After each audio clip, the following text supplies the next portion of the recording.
So for his talk, how Just Eat uses tooling to deploy Go microservices in minutes, please, with a warm welcome to the stage, welcome Ainsley Clark.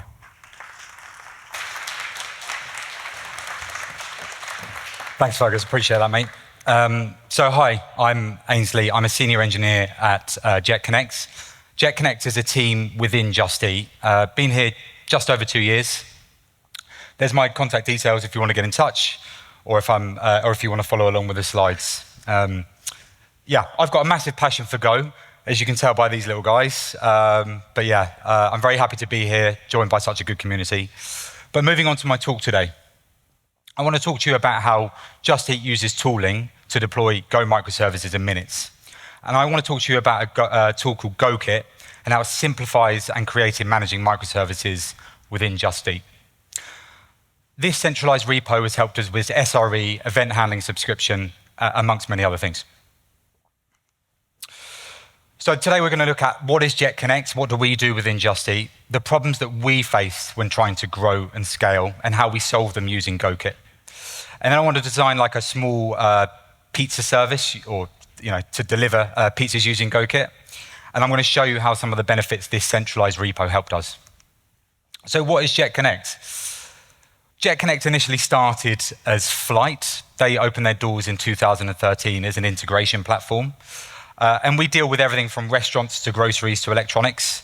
And we unify order and menu processing for a wide variety of partners.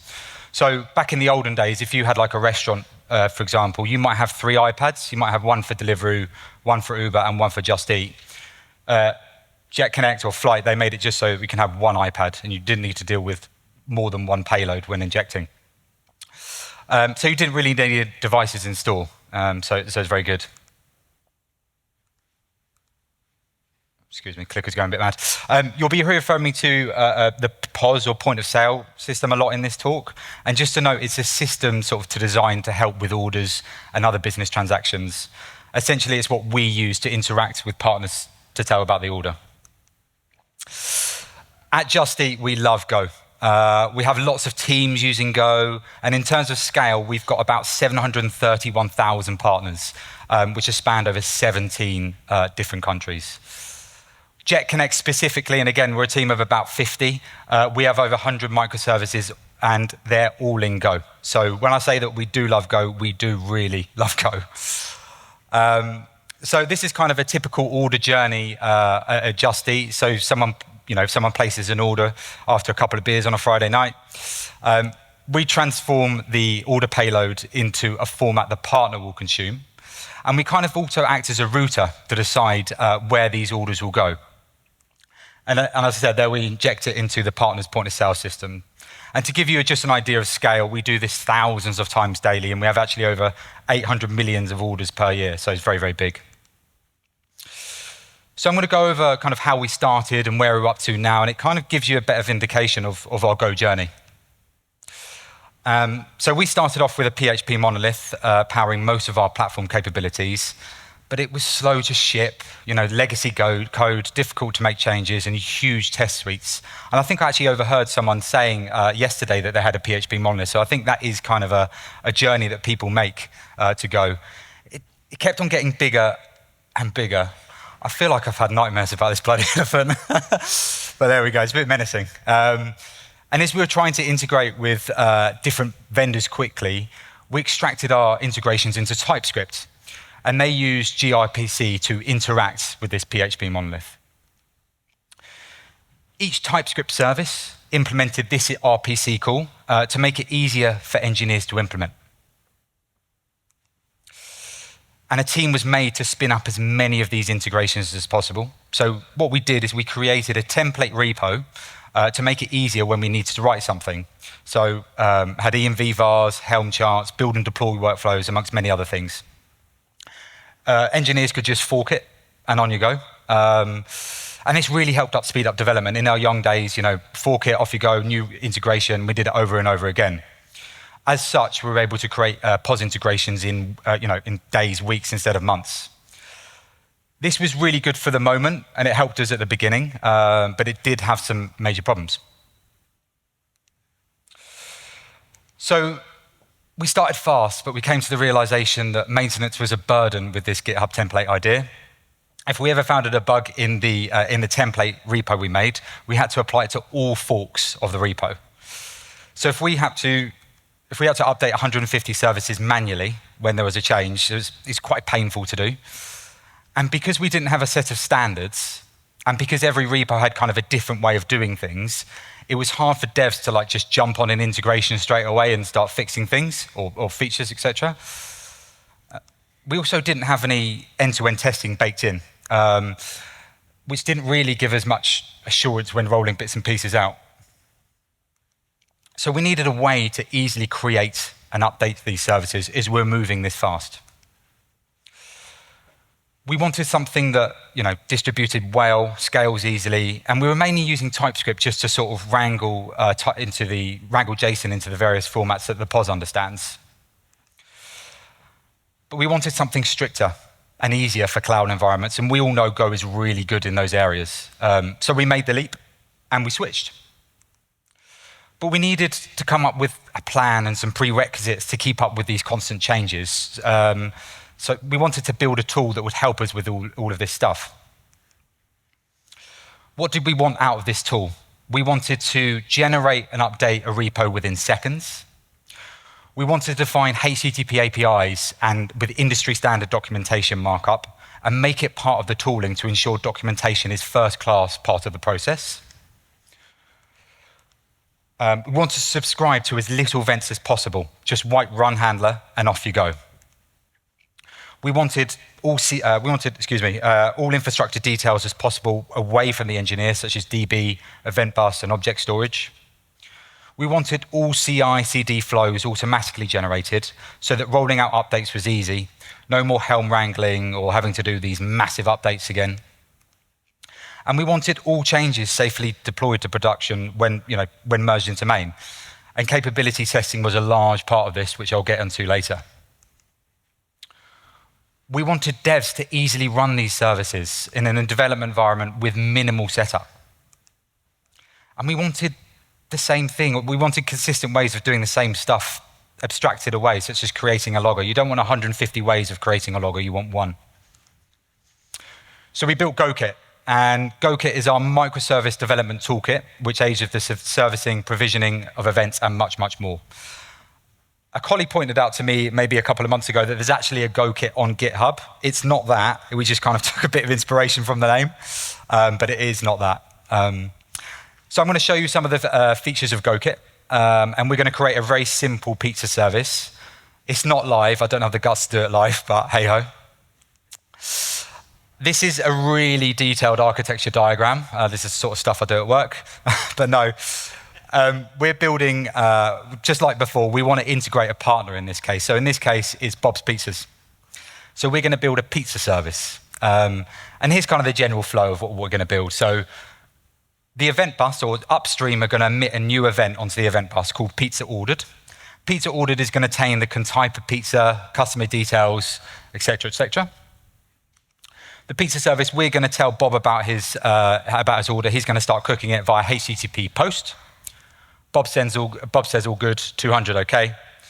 And then we're going to emit a pizza exceeded event back onto the event bus so that upstream can reconcile it and maybe even notify the user. But as I said, we're going to be focusing on that pizza service today. How do we do this? So let's start with gokit new, followed by the name of the service. And that's going to scaffold loads of files for us. And we're kind of first presented with this selection. It's going to ask us, what do we want this service to do? Well, we want it to consume events. We want it to consume that pizza ordered event. We want it to produce events. We want to produce that pizza succeeded event. And we also need a HTTP client so that we can tell Bob about his pizzas. This then makes the files, it bootstraps the files, bootstraps the service instantaneously. And as I said, we can also select HTTP server, database, object storage, but more on that later. So this is the folder structure that itself, a bit of a lightweight version that it's produced. And having a consistent folder structure is really powerful, I feel. Engineers know exactly where to go when on the hunt for code. If you've got a bug and you have to look in 10, 20 services, and they've all got different file structures, and they've got all different. It's very difficult. I find it difficult. But yeah, this is the most important stuff that is produced, I guess. So we've got CMD app main.go. Main.go is actually automatically generated for us, but it calls a function in internal called run service with all of its dependencies passed in. That's where all of our custom code goes, really. We don't really modify anything outside of internal. And it also creates a special file called service.json. Service.json is pretty much infrastructure as code. It kind of just tells Terraform, how does this service run in the cloud? So as I said, let's get on to the juicy bits, some code, eh? So in internal app service.go, as I said, we've got this function. We asked for 3 dependencies, and it's given us 3 dependencies. We've got our HTTP client. We've got a universal one so that we can send Bob his pizza. We've got our consumer, our event bus consumer, and then we've got our event bus producer as well. So let's create a handler, an event handler, that's going to consume that pizza ordered event. And this is what a typical event handler looks like at Just Eat. So as I said, we've got that HTTP client. We've got the event bus producer that we're going to pass in. And then we've got the event, which is type any or interface. And we cast it to the correct type there. We don't actually do any type checking on these sort of stuff because gokit does some magic when we call it, and you'll see that in a sec. We then tell Bob about his order so he can get cracking with that pepperoni. And then we emit a pizza succeeded event. So quite simple. It's not too complicated. Let's go back to our service.go file now, and it's time to bootstrap it. So let's create a new handler. Let's just call the thing that we just made. We're going to pass in our client and producer. And then we're going to call a special function or a special method, consumer.on, and then pass a reference to that pizza order type. So the pizza ordered is what it's consuming, and we're telling the consumer, hey, for this handler, you want to be consuming this event type, which is why we didn't need any type assertions or anything like that. And using AST and reflection, we were able to sort of traverse these handlers and see what event belongs to what consumer, and that really produces some interesting artifacts. And finally, we pass in our handler there. So that's it. We run gokit update. That's going to do some magic in the repo and modify some of the files within the repo. And now you can see in that service.json file I was talking about, by running gokit update, it's added that consumes topics key at the top there. And this is a signal to Terraform to provision pods on the configuration that's passed here. So you can see that go name, justeat.pizza ordered, that's passed in, or we got it from that consumer.on call. We're able to configure minimum replica counts of this event. So if Bob gets started and getting loads of pizzas, we can increase the minimum count here. We do have lots of good auto scaling as well, but nevertheless, minimum stuff is there. Similarly, we can vertically scale and increase CPU and memory by literally 2 lines of code. So small, medium, extra large, large, etc., via our pod resources key. So an object that's small but powerful, I feel. And because gokit is picked up on that go name, we're able to output some really useful documentation. It shows, this is the README, by the way. If I was to kind of come in here and see exactly, I know exactly what it does, I know what it produces, I know what it consumes. So it kind of just shows the engineer, oh, okay, yep, I know what I'm doing here. So it's very good to output this stuff, and we do it all by codegen. I hope that wasn't too much, but we've made a service in literally less than 50 lines of code. So yeah, quite powerful. Let's carry on. Let's deploy it. And I'm going to show you some of the added benefits that gokit provides. We'll make a PR for our new service, and our .github templates are already there thanks to the scaffolding that gokit provides. And if we need to change this, for example, this template, we just need to do it in one place, and then gokit update, and then everything else is all automatically updated. Another fantastic CI/CD process is capability testing. Now, when Kevin was here this morning, I noticed that they were doing something very similar to ours, which is really cool. So I could do a whole talk on capability testing, but the idea is that we're spinning up all of our services using gokit and Docker, and this makes it easier to intercept the requests across the whole stack. So we basically fire an event at the very start of our capability, and then we assert the results at the end. And gokit adds a nonce to these requests and events, which enables us to do this. This is really trivial for our 2 services or our pizza service, because you can see we've got 3 services, but all of our capabilities, menu pushes, ordering, stock, they have 10 to 15 to 20 services in between them. So it's a lot easier doing it like this, and it gives us great confidence when rolling out new features to know that we haven't buggered anything up, so it's very powerful. And we can only do this because of gokit. We also have drift detection. So some of our stuff, as you've seen, is automatically generated, but we also have some protection. So if we go and edit our service.json file and we don't run gokit update, CI is going to pick up on it and tell us off. So it kind of catches people trying to edit generated files. So you can see here I passed in a justeat.my event to the consumer. I haven't run gokit update, and then CI is saying, this isn't a topic in service.go, what's it doing here? So I can't merge. So there's never any drift between what's actually in prod and what's locally. So it makes it easier. Our GitHub action templates as well makes it deploying really easily. Again, if we need to update this, we just do it in one place and then run gokit update. And something that I want to point out here is that you can't actually merge into main if there's a new version of gokit and your service is on the old one. And when it's Thursday evening and you want to get a PR out quickly or something like that, it's quite annoying. But in the long run, you're getting naturally occurring SRE because it's just an added benefit. Without doing anything, we've got fantastic metrics and Grafana dashboards outside of the usual prom stuff. And gokit is provided with some really useful metrics that we produce, consume, and things like that. So you can see the event rates here for the pizza succeeded event. And then we've got the ordered ones, the Just Eat Pizza ordered event rates there as well. And even though that's kind of some panels from our generic like events, I'm really just skimming the surface of what we can actually do here. So all we've done is run gokit new. We've created one handler, we've attached it to a consumer, and we've deployed a service with metrics, workflows, and much, much more. It's pretty good, right?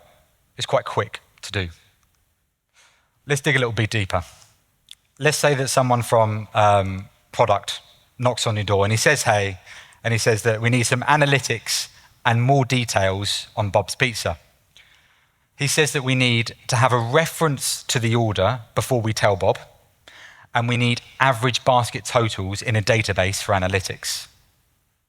So let's create a DynamoDB table for those basket totals, and let's create an S3 store to store the order before we send it to Bob.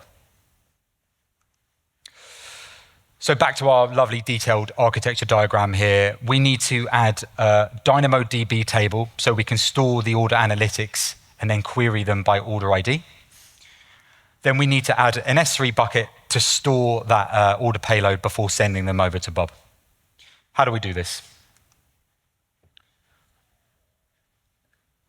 Let's go back to our service.json file. And we need to add some data into that resources key. That's going to allow us to have stores and databases. So the first one, we're going to add a database object. We add a name, we add a description, and we can also add some other bits and pieces like indexes that's going to persist to the DB. And we also add object under object store so that we can have a bucket, and we give that name and description as well.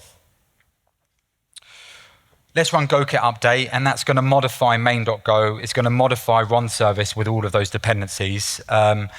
And we also have some other juicy metrics and other bits. And behind the scenes, it's going to provision these resources by adding Terraform templates. So we don't usually see it. We just see service.json and that's it. So quite easy for us. After we run it, you can see that README has updated. And we've got some more docs, including descriptions. And devs are lazy, right? We don't want to be writing loads of documentation, so it's perfect for us.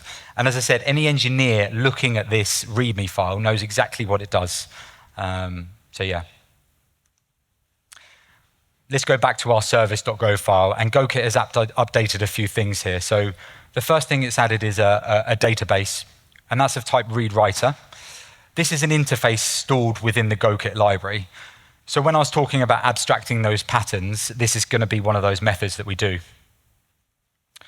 The object store is also passed in where we can download and upload files to the bucket, and then we just pass them into our pizza handler there. Everything that's passed into run service is usually an interface.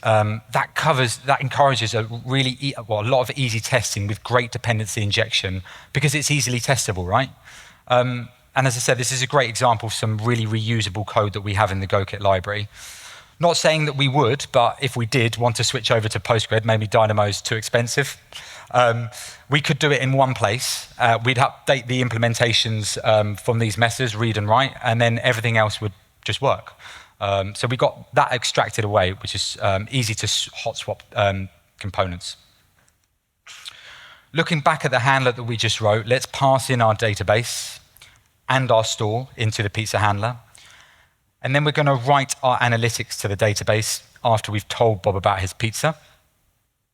And then we're going to upload our order to S3.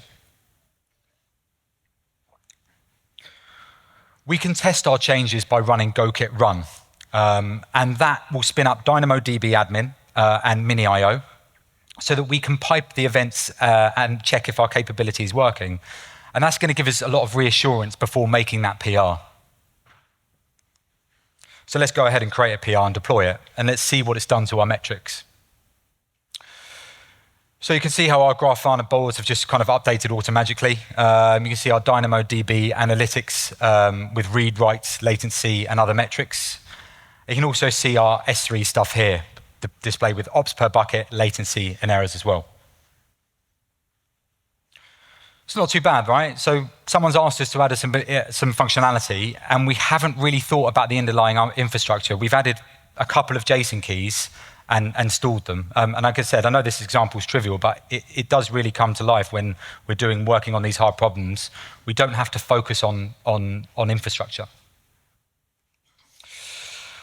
Product guy comes knocking back. I'm sure this is sounding familiar to a lot of you.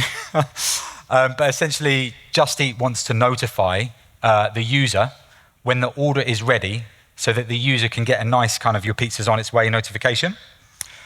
So Bob essentially needs to tell us when he's cooked the pizza. He's going to do that by sending an order ID to a post endpoint that we define. So essentially, we're creating a HTTP server now with an endpoint. Again, back to our lovely arch diagram.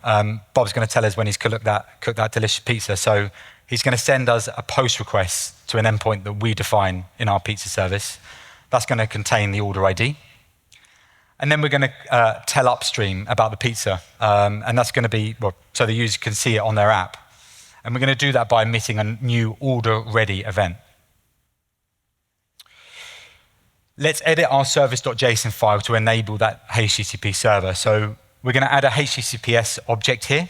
That's going to signify to gokit that we need an echo server, practically.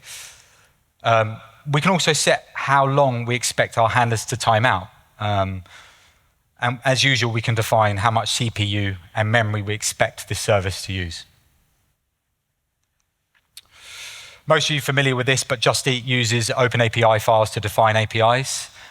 So let's create an endpoint so that Bob can tell us when that piece is ready. We define an order notify path. We pass in the order ID. And let's return a 200 when everything's all right. We run gokit update again. That's going to generate some of the files via the OpenAPI file.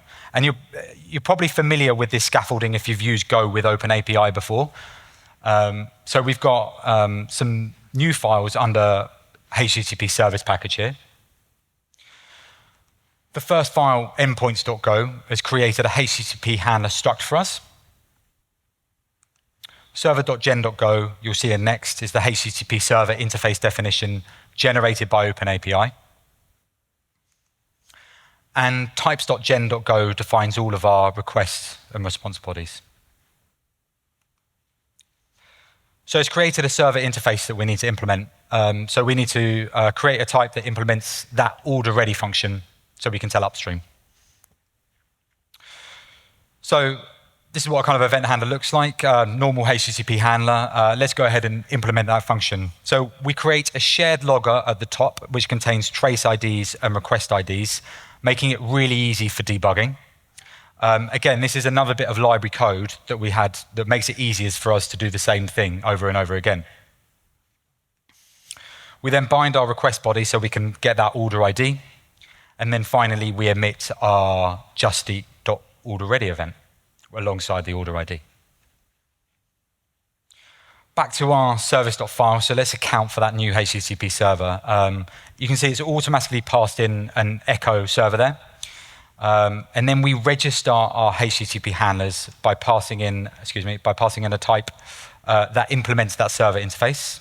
In this case, it's the HTTP handler type. And finally, we pass in the event bus producer, so we can emit that order ready event. Let's deploy it again. And as you can see, we've got some really nice HTTP metrics out of the box. We've got response codes per request, and we've got average response time as well.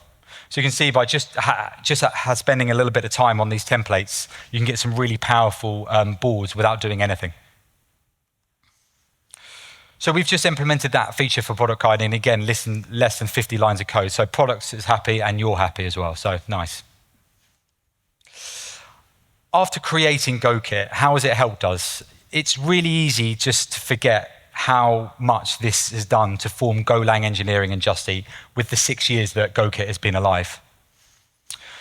Gokit has helped us to update our entire estate with one PR. As gokit is a centralized repo, it contains one PR to change something, so fix once, fix everywhere. These changes get naturally merged in to main over time, as engineers have to run gokit update in order to merge to main. We create industry standard or first-class documentation without any intervention. We don't usually write a lot of documentation, but the stuff that we do is very product-centric. It's very, how does this work and this sort of thing. It's not very technical because the technical stuff is taken care of by gokit. Engineers can focus on business problems, not deployment. And this is great in and of itself because it takes a lot of time. Setting up Dynamo, setting up S3, all of that stuff, that Terraform stuff, it takes time. We didn't have to do that. We focused on the business problems during our demo. It's helped us to implement really easy CI/CD updates easily. Jet Connect, we migrated from normal GitHub to GitHub Enterprise recently, maybe 6 months ago. And there was a lot of metadata that we needed to update. And we just did it an update in gokit. And some engineers were oblivious to it because it didn't, apart from the URL change. So nice and easy.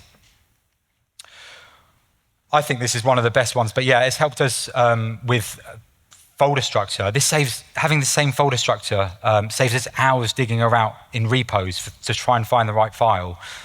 It makes it easy for engineers to do like big context switches on services, which I think is really powerful. And we also have some really extremely robust end-to-end testing.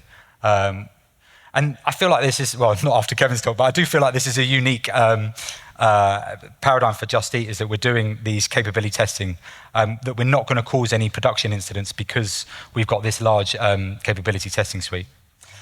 But most importantly, it's helped us to scale to hundreds of millions of orders a month. That's a wrap. So, guys, thank you very much for everyone. I really appreciate that. I hope you found it insightful on how Just Eat users go. If you want to get in touch, please feel free to scan the QR. I'm happy to have a beer afterwards, and I'm really looking forward to hearing your questions.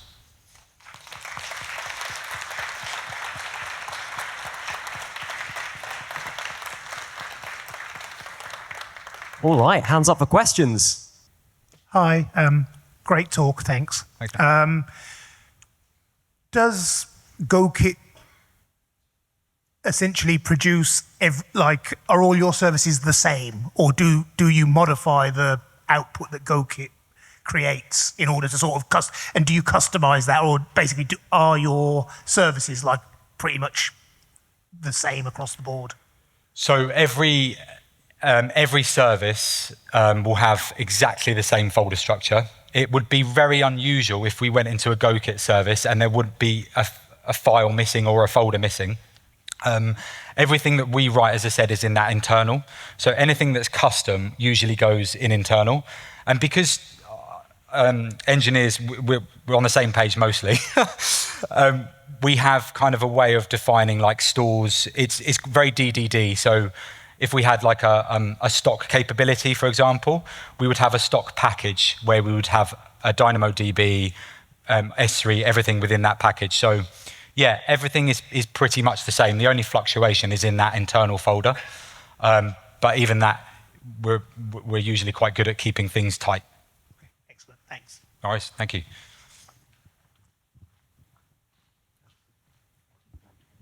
Hello, thank you. I could really relate to the fact that you replied to product guy within 1 minute and then had to wait another 25 minutes for him to actually explain what he was going to say. Get nervous. Yeah. Do you find that there's any kind of commonalities between your different restaurants? It seems like you have a lot of services, but are there kind of different point of sale systems that you have to integrate with? Or are there lots of kind of similar operations that you perhaps would have considered creating more of a kind of broad service for? That's a really good question. So we have like a concept called UTF. It was called Universal to Flight. So that was when we were called Flight, it was kind of our de facto API where we could send orders to partners and they could send us menus. So if a partner wants to be onboarded to the that we say UTF flow, then they would go through that. If, however, they wanted something a little bit more bespoke, a little bit more something that, or they're not able to do that, perhaps they have like a CSV integration or something like that, we would, as I said, we would spin up a bespoke integration, and then we would we have like events that are pretty much all the same. So we start off with some sort of shape of data, and then we send it upstream to Just Eat or take away things like that.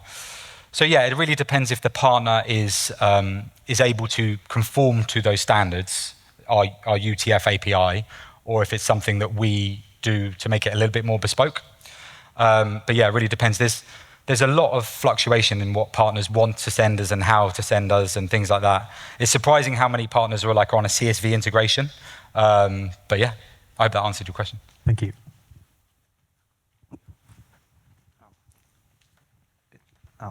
Hi. I have a related question. How do you consider the trade-offs between obviously creating a service and context switching between different services has a cost with it? So how do you consider whether to create a new service or extend an existing service? What are the sort of major considerations there? Can you repeat that again, mate?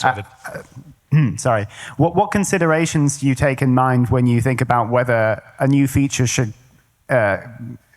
be part of a new service or should extend an existing service? Oh, that's a great question, yeah. Usually a lot of arguments over Google Meets. No, I'm joking. I think we don't want to put a round peg in a square hole. So we think about whether or not is this feature that I'm trying to implement something really unique? Is it something that we can add to an existing service? I feel like if you're extending a service or adding 2-3 packages, then that's when we kind of look to it and go, you know what, let's try and move to a new service.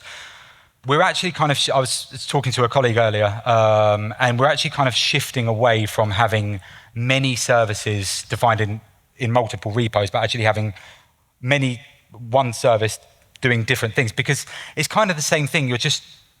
Because they're different pods, it's just thinking about one service as opposed to many in the same repo.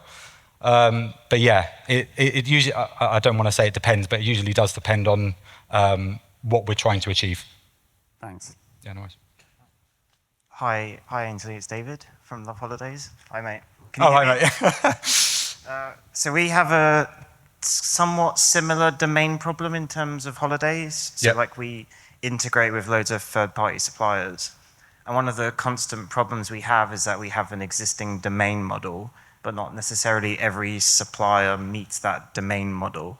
And I guess, how do you manage, you wanted to integrate with like kebabs or something rather than just pizzas, and how do you handle new schemas that match your event schema?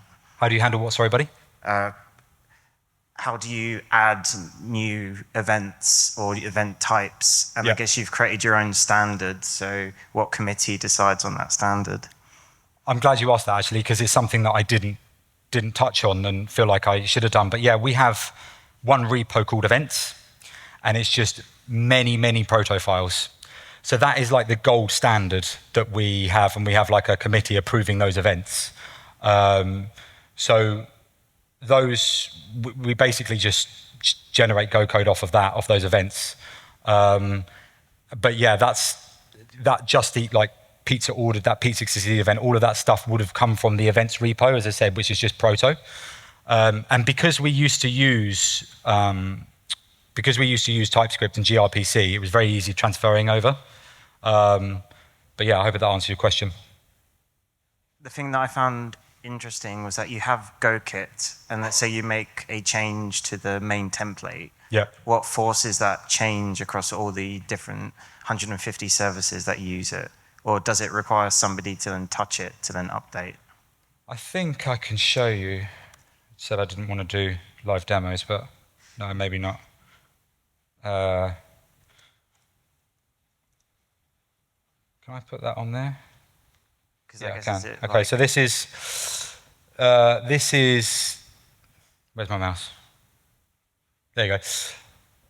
This is kind of just something that I spun up for here. So you've got that service.json, and it will have, somewhere, here we go, DevTool version.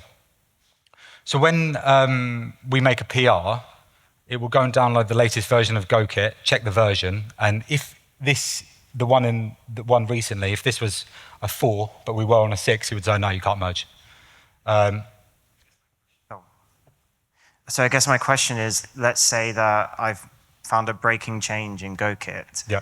and I've created a new version, but I need all my services to use it. Does it require a developer to touch each service? Yes. Okay. Yeah. So it's not quite one PR then? No, it's not. I think because it's incremental. Yeah. If there was a massive break in GoKit, because we do a lot of tests when we merge into main from GoKit, we have like a playground where we can just check if it's okay. But I think if we were starting to update 100 services from a bug in GoKit, then it would have been spotted before. But it's a good question. Yeah. We do have some sort of CI/CD paradigm whereby if we make a change to GoKit, it would update this thing called monorepo. And monorepo is just one folder with all of the services in it. And that's what we use for capability testing. We just use this monorepo and just spin all of them up. It's a CPU hogger, but it works. Somehow, yeah. Thanks for answering the question. No worries, thanks, David. Next question.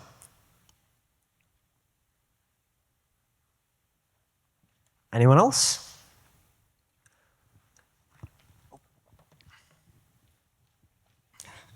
Sorry, David.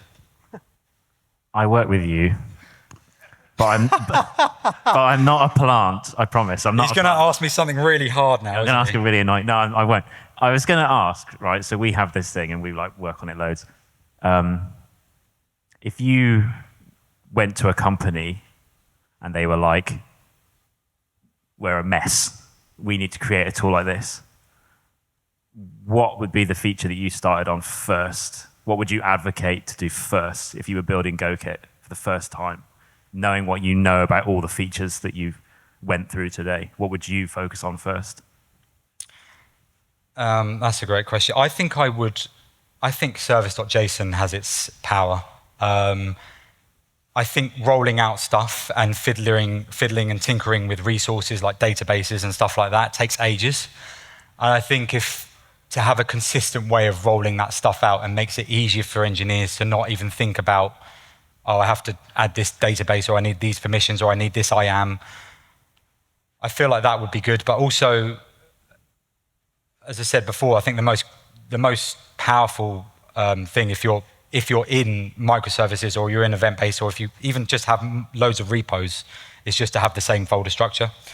So yeah. Amazing. Thanks, mate. Next question. Okay, I think that's us then. Another big hand for Ainsley. Oh. Thank you. Sorry, there was one more question. I'm sorry. Hello. Yeah, what's gokit written in? And have you ever considered open sourcing it? What's gokit written in? Yeah. How do you mean, sorry? As in which language, or is it a big shell script? What is it? It's all the library stuff is Go. Have we considered open sourcing it? My colleague, Matthew, is not here with today, but he's trying to get this open sourced. But so much of it is tailored towards the stuff that we do.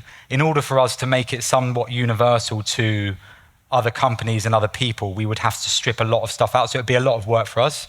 But I think it would be really cool to have it open source. I think a lot of these tools are very focused on, you can't have a one-fit-size-all for these sort of stuff. It has to be tailored for the problems that the business has, and it has to be tailored to the stuff that you have facing or stuff like that. But yeah, it's all Go. There's a lot of Terraform templates in there. There's a lot. I can't think of anything else unless you guys can. It's all a lot of infrastructure stuff that goes over my head. But yeah. Thanks. No worries. Next question. You promised you'd be holding your hand up high if you wanted to ask a question, right? Okay, big hand for Ainsley. Thank you.